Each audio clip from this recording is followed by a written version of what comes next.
کھلا خط ہے میرا عرض وطن کے سارے چوروں اور لٹیروں کو کہ جن کی جیب میں سکوں کی صورت ماں کی عزت ہے۔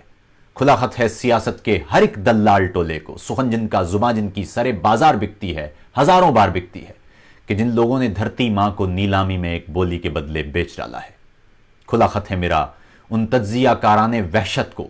کہ جن کی سوچ کا محور میرے لوگوں کی محرومی، میرے اپنوں کی دہشت ناک آنکھیں یا میری دھرتی پہ لاقانونیت کے سائے پر مرکوز ہونا تھی۔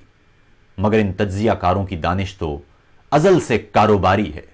یہ وہ اہل ریا ہیں جو ذرا سی داد و تحسین کے لیے ایک خلت کم خواب کی خاطر کبھی ایوان قاتل میں، کبھی عامر کے بازو میں میرے مظلوم لوگوں کی سبھی مجبوریوں کو گروی رکھ کر اپنی جیبوں میں لہو آلود سکے بھر رہے ہیں اور خوش ہیں، مطمئن بھی ہیں۔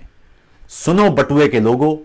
تم نے اب وہ آخری حد پار کر لی ہے کہ جس مٹی نے تم کو کوکھ سے پھونکا جوانی دی، اسے تم نے ذرا سے مال کی خاطر کسی قاتل، کسی جابر کے پیروں میں بچھایا ہے۔ مگر سن لو کہ اس بازار سے کچھ فاصلے پر سرفروشوں کا قبیلہ ہے، وہیں پر اس قبیلے میں ابھی کچھ لوگ زندہ ہیں، کفن جن کا صفا ہے اور لہو جن کی سیاہی ہے۔ سنو کہ اس قبیلے میں ہر ایک نے اپنے ہونے کی قسم کچھ یوں اٹھائی ہے کہ وہ تب تک تمہارے سامنے نہ ہار مانے گا کہ جب تک ایک قطرہ بھی